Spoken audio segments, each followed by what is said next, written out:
best playmakers in the game is teaming up with one of the best young quarterbacks in the game. Commanders, NFC Championship game just last year. Deebo, Super Bowl just 2 years ago. Greatness meets greatness. But, Chase, do you expect Deebo, has one of the biggest names in all of the game of football, do you expect Deebo to actually be a difference maker for the Commanders? Depends on what you think a difference maker is. I do think that Deebo Samuel goes into Washington and he automatically becomes Jaden Daniels' number 2 threat. Behind our guy, right? Scary Terry. So I think that a lot of it has to do with how Cliff Kingsbury can use him. If Cliff Kingsbury uses him like a Swiss Army knife and gets him more than 12% of touches, which he got in San Fran the last 2 years, I think he's still got a little bit left in the tank. A difference maker to me, though, it means can you elevate the quarterback's play to a Super Bowl?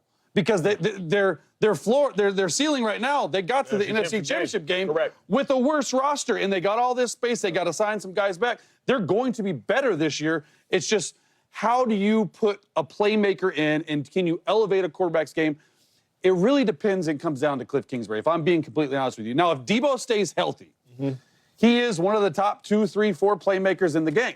However, sometimes I've seen places, and I've never been around a Deebo Samuel, but if you're in the offensive coordinator's office or you're in the head coach's offense and you're drawing up plays and you're circling, all right, these are the Deebo plays we have to get him involved in, and then you circle one and you have 12 left and it goes for 3.2 yards.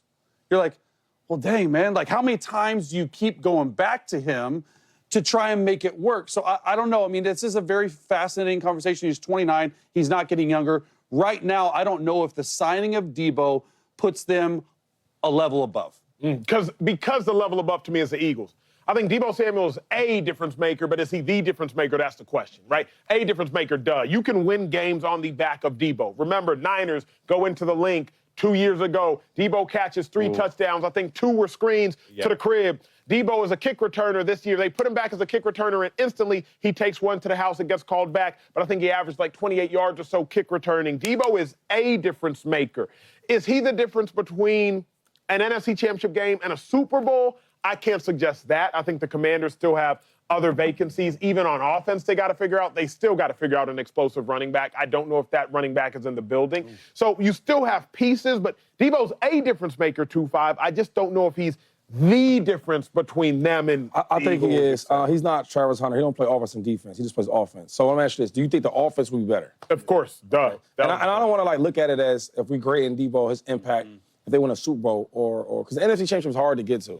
The Cowboys haven't been there since I was born. It's been a long time. Okay.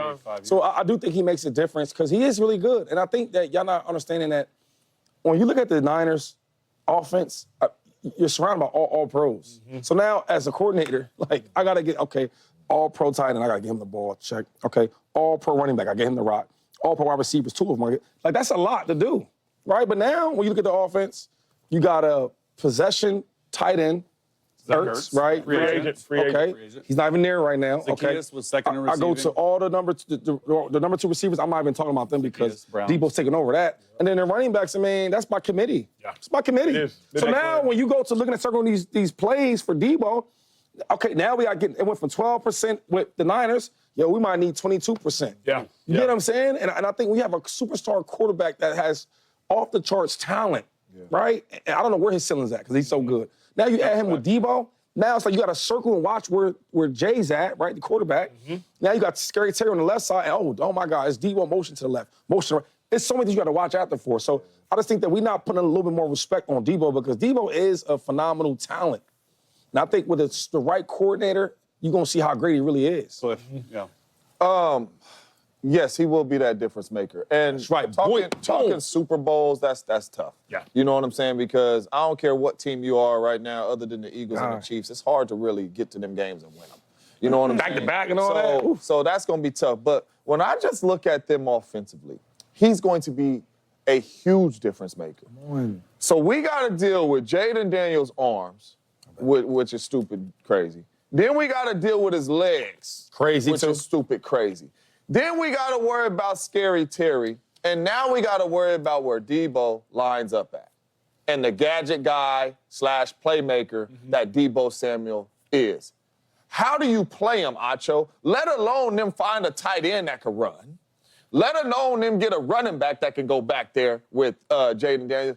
How do you cover or try to stop the Washington Commanders offense on top of trying to tackle Deebo? Because that's what people don't understand. And I know that's the hard part. I know people quickly want to go to him having a down year last year, but Deebo's a problem with that rock in his hands to tackle. And if it's one-on-one tackle, I'm putting my money on Deebo Samuel every single time if you want to shade some of that coverage over there to Scary Terry. From a player's perspective, like I think it puts more, if I was his teammate, if I was Deebo's teammate, new teammate in Washington, or his quarterback, I would think that this move puts way more pressure on Deebo.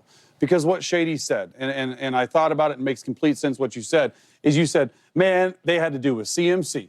They had to deal with Ayuk. They had to deal with Kittle. You probably their fourth option.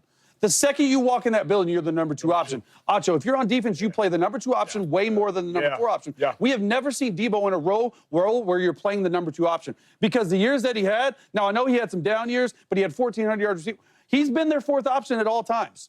That's the fact, though. I can't say that. When you're Kittle, CMC at time, okay, Remember, we'll say CMC just at popped times. up. CMC just popped up. Okay, the last other years. Yeah, he was probably. You know what I mean? Okay, Yeah. say 3. Say 3. say third. He's never. But you play the third option way different than you're playing the number 2 option. Correct. I don't know if Deebo. I think Deebo can handle it. 1, can he stay healthy? 2, he's never been in that number 2 playmaker role full time because this is what this move for. That is Zacchaeus, both Browns, Austin Eckler, Zach Ertz, they're all free agents. If we're also, how are we saying that's true though, James. That's true. It's not true. What aspect of it is We've a never lie? seen him. How are we just all these dudes that you're calling all pros and all this type of stuff? Every single game they didn't just ball out. Every single year they didn't just have all pro I'm games. saying game to game. The only thing he's saying is From that a defensive Deebo coordinator's has perspective. never been the consistent number 2. He's We never can had say to that be. about a lot of them boys on the Niners, though. I'm saying it's Because a proven year Deebo has for him. taken over games too that Ayuk hasn't. So we can say Kittle. Ayuk, and same with Kittle. Kittle's always been top 2 though, Jay. Kittle Kittle has best receiving I don't this even year. want to. To me, it's this. I think the Commanders have just now entered the conversation of offensive competency. Like as much as we're talking about it, the Commanders' offense is still not as scary as the Eagles. It's still not as scary as the Lions. It's still, you know what I mean? Like Deebo just finally made the Commanders' But you got the guy behind offense center. like relevant because again, Scary Terry Deebo, cool. AJ Brown, Smitty, Goddard, Saquon. Like let's stop. Scary Terry Deebo, cool. Lions. Jameer Gibbs, David Montgomery, Amon-Ra, and the other speedster in Jameson. Like, so Scary Terry Give Deebo. me one more offense in NSC. So- No, give me one more. That's because, I mean, that's pretty good. Scary Terry 49ers, Deebo, cool. But Niners are so hurt, it's hard for But them. if you can Kittle and CMC, if they're healthy, If they're healthy, better. but they're just so hurt. Like yeah. to me, like see Deebo what I'm just, saying? There's not a lot of Deebo just offenses. finally made them in the conversation of taking legitimate. Even I would suggest the Packers. You start naming all 3 of their wide receivers. Plus, I mean, I would take the Packers skill positions over Scary Terry. My thing is, if I look at a guy like Deebo, I look at the head coach for the Dolphins, head coach from the Chiefs, head coach from who else? Offensive skill. Kyle Shanahan, I would say him, but Sean McVay. If you have Deebo in your offense, though, like it makes the offense even bigger, though. It's already hard to stop them dudes because a coach like that could put him in ways to make plays. No doubt. You know what I'm saying? And now Way more it go from being giving them ball, making plays. Now, okay, decoy routes, decoy plays, expand and your then you playbook. add on to it. I can see Andy Reid hours and hours all day drawing stuff for Deebo. All right, he hit this week on this play with Deebo. Okay, next week we're gonna have the same type of play, but he's the decoy, and then you're gonna keep adding to it. And I think the same thing when I look at the Washington Commanders, when I look at their offense, they're gonna do the same type of stuff. So as we talking about Deebo, I guess with the Niners and how that turned out, that's that. I'm telling you, matter of fact, do y'all want to place a little wager that he's gonna get over 1,000 yards all purpose? Because y'all don't think he's.